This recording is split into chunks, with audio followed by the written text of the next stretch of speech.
After do attempt मैंने ऐसा क्या किया, मैंने अपनी पढ़ाई में ऐसा क्या ही चेंज लाया जिसके बाद मैंने बोथ ग्रुप ही क्लियर कर लिया।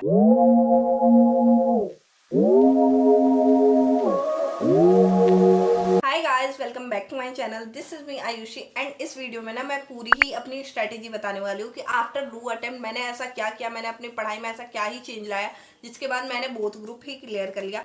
इस वीडियो में मैं A to Z जितनी भी नॉलेज दूंगी आपको, प्लीज़ उसको ब्लाइंडली फॉलो करना है क्योंकि मैंने ये सब चीज़ें फॉलो की और मुझे जो रिजल्ट मिला यू कैन सी कितना ही अच्छा रिजल्ट मेरे लिए आया। क्योंकि लगातार मुझे अगर आप देखो ना तो जून का रिजल्ट हमें 11 अगस्त तक आता है एंड अगस्त के बाद मैंने डिसाइड किया नहीं मैं बूथ ग्रुप के लिए अपियर होंगी। एंड इस डिसीजन के बाद ना मुझे लग रहा था कि नहीं मैं नहीं कर पाऊंगी एंड फाइनली जब रिजल्ट आया तो मैं खुद ही रोने लगी थी कि हाँ मैंने कर लिया और बूथ ग्रुप ही क्लियर कर लिया। तो मैंने जो स्ट्रेटेजी फॉलो की थी ना इस वीडियो में मैं पूरा ही आपको वो बताऊंगी। इस वीडियो में आप अगर मेरी स्ट्रेटेजी फॉलो कर लिया ना तो मैं डेफिनेटली कहती हूँ अगर आपका एक ग्रुप नहीं भी निकला ना तो एक ग्रुप तो कंफर्म ही निकल जाएगा। इसमें इससे इस वीडियो को देखने के बाद आपको आपकी मेहनत आपका अटेम्प्ट दोनों ही बचेगा और अटेम्प्ट ना लगने के बाद जो खुशी होती है ना वो तो अलग ही होती है। वीडियो स्टार्ट करते हैं। सबसे पहले मैं बता दूं ना प्लीज नोट्स बनाने पे फोकस करो। आई नो काफी लोगों के दिमाग में ये मिथ सेट होता है कि अब तो हम इंटरमीडिएट में आ गए, अब बच्चे थोड़ी है कि नोट्स बनाए।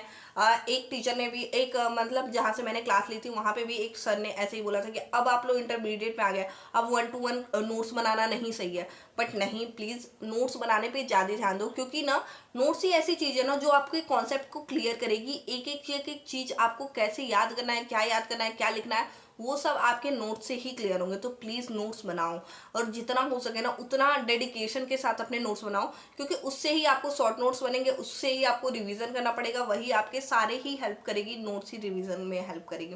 तो प्लीज नोट्स बनाओ। सेकंड जो चीज मैं आपको बताऊंगी ना वो होता है इंस्टीट्यूट के साइड से हमें मिले हुए स्टडी मटेरियल। जो भी चीज हमें मिलती है हम उसको मतलब फॉलो नहीं करते हैं। ऐसा होता है ना कि हमें और सारी जगह से हम मटेरियल ढूंढ रहे हैं कि ये कर ले, वो कर ले, ये भी कर ले, वो भी कर ले, और जो हमें इंस्टीट्यूट खुद थाली में परोस के दे रहा है कि भाई लोग तुम्हारे 15 मार्क्स, तुम्हारे 20 मार्क्स इधर ही से आने वाले हैं, उस पर हम ध्यान ही नहीं देते। तो प्लीज इंस्टीट्यूट के मटेरियल को पहले सॉल्व करो, उसको पहला प्रेफरेंस हो। अगर आप कहीं से कोचिंग क्लास ले रहे हो तब तो सबसे सही होता है क्योंकि वो लोग इंस्टीट्यूट का मटेरियल कवर करते हैं अपने नोटबुक में। बट अगर आप सेल्फ स्टडी कर रहे हो तो एक्स्ट्रा क्वेश्चन प्रैक्टिस करने से पहले प्लीज इंस्टीट्यूट के मटेरियल का क्वेश्चन प्रैक्टिस करो। दूसरा, एमसीक्यू बैंक के जो भी एमसीक्यू हैं तो प्लीज उनको सॉल्व करने पे ध्यान दो। हमारे एमसीक्यू बैंक की सबसे बड़ी खासियत ये है कि ना चैप्टर वाइज एमसीक्यू बने हुए हैं। ऐसा भी नहीं है कि आपको एमसीक्यू ढूंढने पड़े, तो चैप्टर उसको खत्म करो, तुरंत उसके एमसीक्यू सॉल्व करो एंड उसका एमसीक्यू मॉड्यूल से भी सॉल्व करो और एमसीक्यू बैंक से भी सॉल्व करो। थर्ड जो मैं आपको आ जाती हूँ ना, रिवीजन।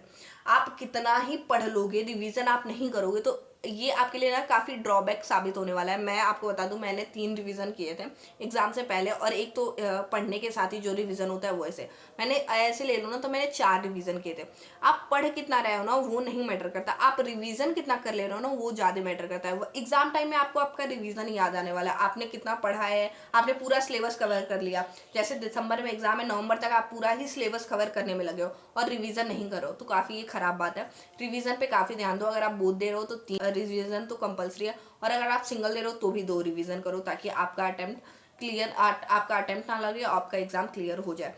फोर्थ जो सजेशन मैं आपको दूंगी ना, प्लीज शॉर्ट नोट्स और फॉर्मूला बुक। ये तो मैं आप मेरे प्रीवियस वीडियो भी देखोगे ना उसमें मैं आपको यही सजेस्ट कर रही हूँ। Please short notes banana start करो एसएम जैसे सब्जेक्ट का जिसमें आपको शॉर्ट नोट्स बनाने की नीड पड़ेगी। 1 by 1 लाइन आप याद करोगे ना तो नहीं हो पाएगा, तो उसको लिए शॉर्ट नोट्स बनाने की नीड पड़ेगी। अगर आप मुझे बोलोगे ना कि आपने कैसे शॉर्ट नोट्स बनाए थे उसको मैं टेलीग्राम में अपडेट करूंगी, आप वहाँ पे देख सकते हो।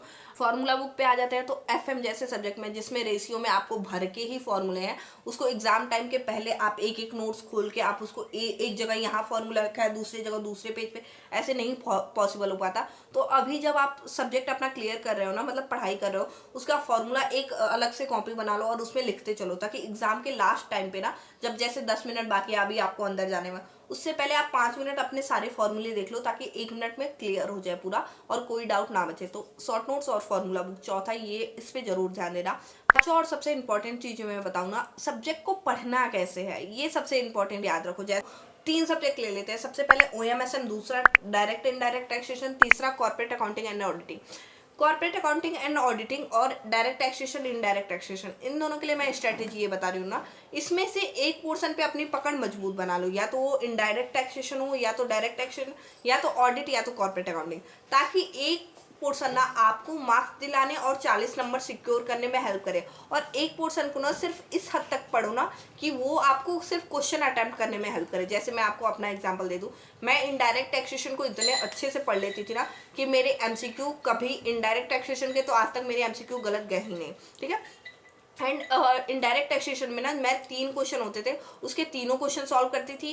एंड उसमें ना जो डायरेक्ट टैक्सेशन वाला पोर्शन होता है ना, उसमें से मैं सिर्फ 2 क्वेश्चन सॉल्व करने के लिए ऊपर से सैलरी और रेसिडेंशियल स्टेटस देख लेती थी। तो ऐसे ही अपना एक स्ट्रैटेजी बना के लेके चलो कि इसमें ये वाला पोर्शन मैं पढ़ूंगा और इसमें ये वाला। ऐसे ही कॉर्पोरेट अकाउंटिंग एंड ऑडिटिंग में मैं ऑडिट पढ़ती थी, कॉर्पोरेट अकाउंटिंग पे इतना ध्यान मैंने नहीं दिया था, सिर्फ ऑडिट पे अच्छा खासा ध्यान दिया था ताकि वो मुझे मार्क्स गेन करने में हेल्प करे। अब आ जाते हैं ओएमएसएम। ओएमएसएम में ये स्ट्रैटेजी मत लगाना, मैं सही बता रही हूँ। ओएमएसएम में ओएम और एसएम दोनों ही काफ़ी हेल्पफुल है। अगर आप चाहोगे कि ओएम पढ़ के पास हो जाओ, नहीं हो पाएगा। अगर आप चाहोगे एसएम पढ़ के पास हो जाओ, नहीं आ पाएगा। तो इसीलिए मैंने इन तीनों का एग्जाम्पल दिया। ओएमएसएम में ये स्ट्रैटेजी मत लगाना, बहुत मतलब पूरा फेल जाएगा। तो ऐसा मत करना कि दीदी आपने बोला था तो मैंने ये लगा दिया, नहीं।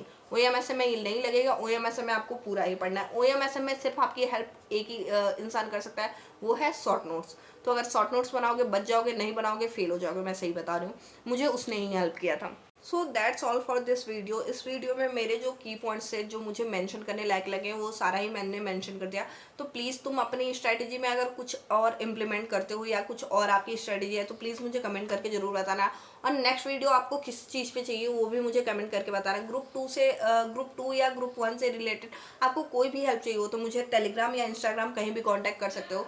बाकी के लिए बस इतना ही। And like share subscribe please, आप लोग देखते इतने लोगों, सब्सक्राइब किसी ने भी नहीं किया तो प्लीज़ सब्सक्राइब करके जाना एंड लाइक भी करना।